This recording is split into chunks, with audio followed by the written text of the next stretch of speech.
Right. So obviously we've now kind of touched on lifestyle factors to help manage stress. We've kind of looked at the roles that training and nutrition play when kind of impacting everything else as well as impacting stress. So I think a kind of good way to kind of finish up on it is just maybe a little bit of a shorter video, kind of looking at supplementation to also kind of help support that. Obviously, immediately going into the disclaimer that we should be obviously aiming for, a nutrient dense diet. We should be aiming for a well-balanced diet where we are getting all these things in anyway. But with that being said, for starters, we could almost look at these supplements as an insurance policy in some regards, and then even potentially kind of other ingredients which may kind of come in handy, which we're just not really having in our diet at the moment.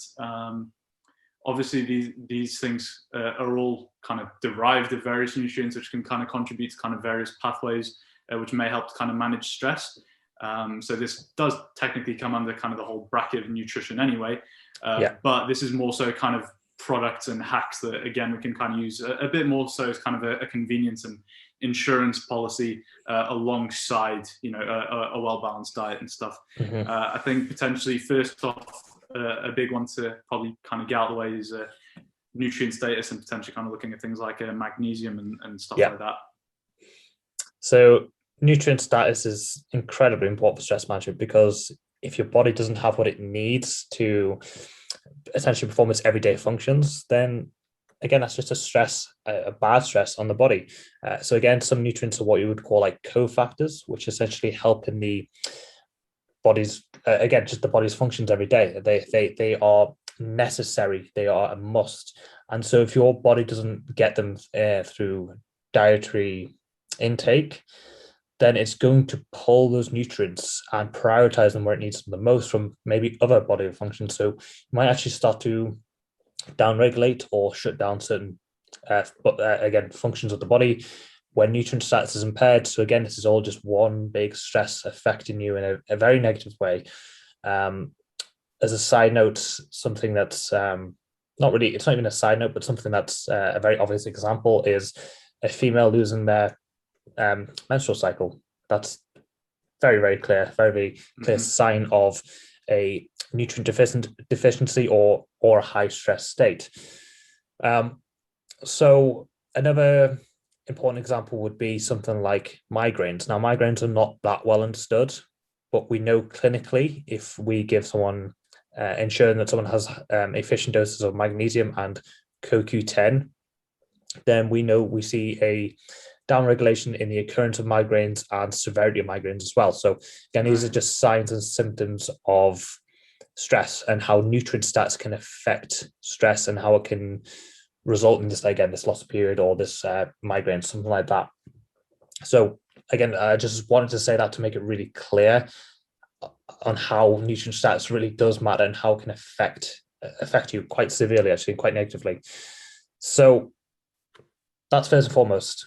Next, we can actually look at, okay, so how can we use supplemental protocols to, again, fill in the gaps, or as an insurance policy to help with nutrient status and, again, therefore help with stress management? Well, magnesium is a great one and a common one that we love to bring up because, again, it's involved in so many different bodily processes or chemical reactions, like so many. It's the number. I can't remember if the number we use is 250 or is it 400, because one of them is vitamin D, one of them's magnesium that we say. It's around that number anyway. So in terms of total bodily reactions that happen to every single day, so it's a lot. So magnesium, it's pretty important. So firstly, we can look at it as for sleep. Now, again, magnesium isn't a sleep nutrient. It is, again, it's for over either 250 or 400. Let's just say, I think it's 400. So it's for over 400 different chemical reactions. So it's not just for sleep. It's used for what it's needed at the time. So magnesium, though, does affect sleep. So you have, again, your stress hormones, which are called catecholamines. And what essentially happens is they build up over the day, and they need to essentially be cleared at the end of the day. So it's called, this process called COMT clearance, which magnesium essentially is a cofactor for. So again, a cofactor helping your body to, a necessary thing that helps your body to perform this function. So it helps with this stress clearance. And what that means is it allows you, as you're going to sleep, to move throughout the different sleep cycles that your body goes into, which is critical for sleep quality. A really good sign is that if you're not clearing these catecholamines properly, is you will typically wake up a couple hours after going to sleep because you can't move into these deeper stages of sleep. So that's a really good sign. It might not be the root cause, but it's just a good sign that maybe you are magnesium deficient or you're not clearing these catecholamines properly. So that's really, really important. Again, how sleep then affects your perceived stress and your tolerance to stress, critical. So again, straight away off just one nutrient and just one pathway, we can see why that's so important for stress management. I'm going to throw it back to you now because I had something else to say, but I've forgotten it. So I'm going to throw it back to you now. That's cool. I think the idea of touching on cofactors for one was pretty important because I think one thing which people perhaps don't consider, even if they do potentially look into things like these different pathways and stuff on a more basic level, is perhaps not really considering other things which are required to kind of facilitate these pathways. I think another good one, just to kind of delve into another nutrient that we can kind of look at supplementing in the same kind of regard, is things like B vitamins. Again, staying on kind of the topic of sleep. How many people look into kind of sleep supplementation? One of the first things they find is 5-HTP.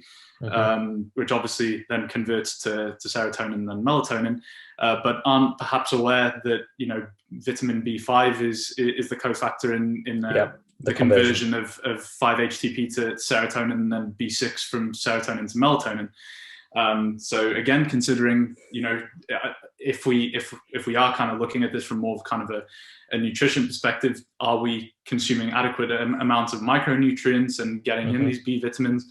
And if we are looking to more so just kind of fill in the gaps or kind of take these supplements as more of an insurance policy, then consider supplementing with, potentially looking into these pathways in more detail and considering things like cofactors. Perhaps another one for you to kind of quickly touch on is the idea of kind of the different types of magnesium you can get and kind of throwing that back into throwing it back into the sleep side of things, because obviously as you mentioned, magnesium is important for various different functions in the body, but when perhaps kind of looking more so at kind of the sleep side of things and the COMT clearance, maybe kind of a bit better to discuss the type of magnesium we need and why we need that without going too much into the rabbit hole, I guess. So that is what I was going to say, and I just forgot in the moment. Yes, the types of magnesium do matter. But before I get back onto that, I just want to throw it back quickly to the B vitamins. So they are quite hard to get through your diet, but again, to provide a dietary option first before you go supplemental is typically organ meats such as liver are really good sources of B vitamins. So if you want to go through diets, which you probably should, start with organ meat. Good option. After that, again, not getting to the rabbit hole, but if you're going to supplement with B vitamins, then going for methylated B vitamins is 100% a better option. 100% a better option. Good point. Basically, the simple way to look at that is methylated is an active version of the vitamin, whereas a non-methylated is an inactive version. And then you have to essentially go through this conversion to make it active, which technically in itself is a stress, and you have to go through this methylation process. Again, not getting down the rabbit hole, but actually a lot of people have a inability to properly methylate. So again, it just becomes quite hard to actually, that affects nutrient status. Again, let's not get down that rabbit hole. A good point to bring up though, even without kind of going too deep into it, something that people should consider when actually, because again, how many people look into kind of cheaper supplement alternatives? A chat that I have with clients a lot when they come to me and I ask like, what supplementation are you taking? And they'll kind of throw out these, different supplements that they might be taking, particularly on kind of the health side of things. People are very quick to kind of go for the high quality protein powders, high quality pre-workouts, but especially on the health side of things, how many things are you taking from how many people are taking these multivits which don't actually have the active forms or really forms which are too absorbable and are really just wasting their money and time. Not only that though, but a really clear example is looking at folic acid versus folate. Folic acid is a what's the right word?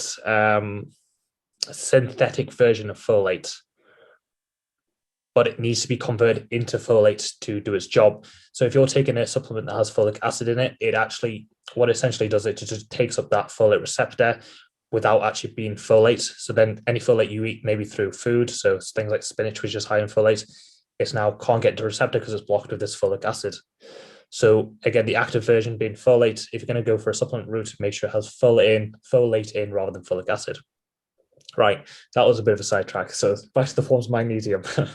So you have different forms of magnesium, which you may have noticed, and the forms matter because magnesium is magnesium, okay?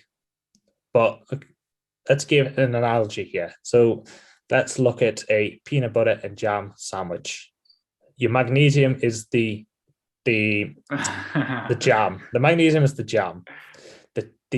The bonds that the magnesium's with, so the different form of magnesium is the peanut butter. Well, guess what? You've got crunchy peanut butter, you've got smooth, you've got almond butter, you've got, I don't know, a mix of cocoa and peanut butter, you've got a whatever type.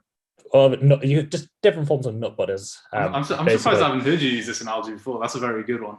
Yeah. So you've got different types. Well, actually, to be fair, so credit where credit's due is that Broderick Chavez uses this analogy for different types of testosterone. So then I thought, okay, I'll just apply that to different types of magnesium.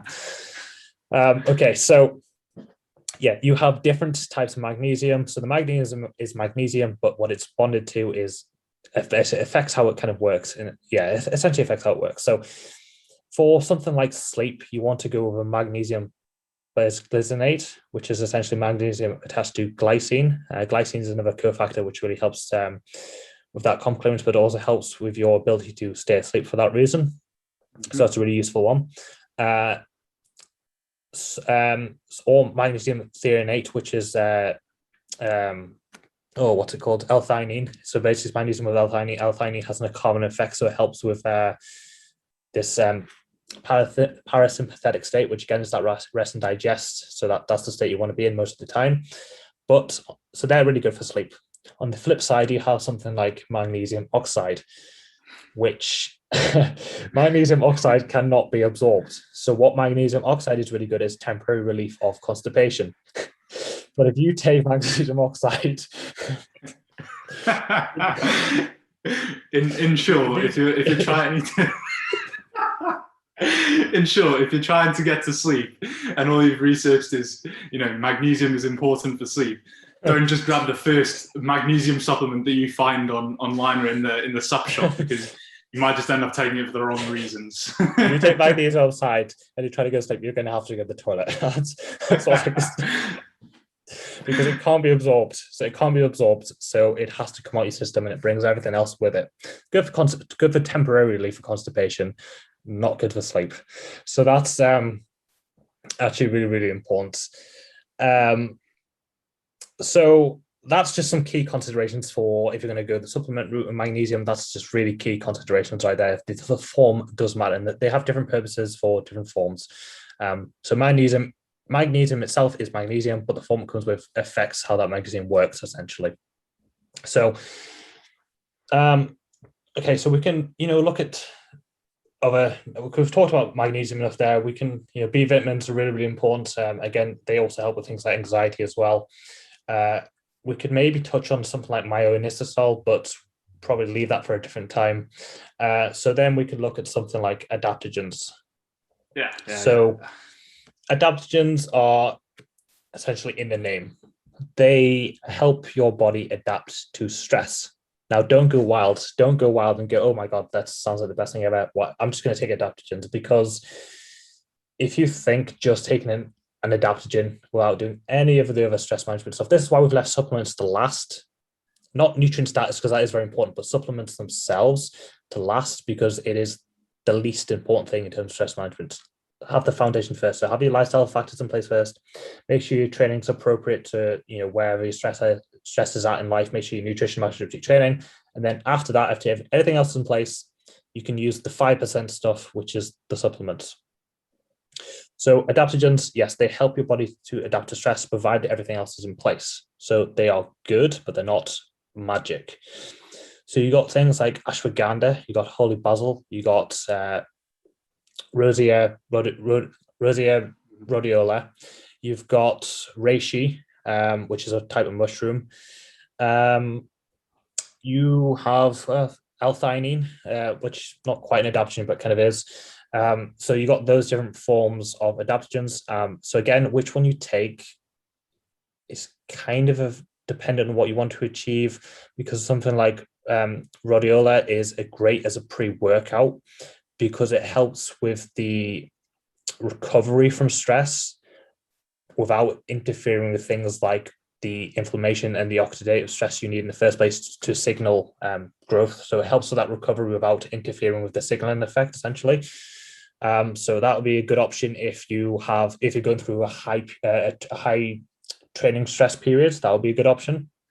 So, if you were doing a lot of, again, density work or systemic training, something like that, that would be a good option. Something like L-theanine is very good post-workout because, again, it helps you to switch from that parasympathetic to that, from that sympathetic state to that parasympathetic state. So you switch from that fight to that rest and digest, which is really important for, rather than just scoffing your post-workout food straight away, you need to be that common state first so you can digest the food properly. So it's good to help you switch back.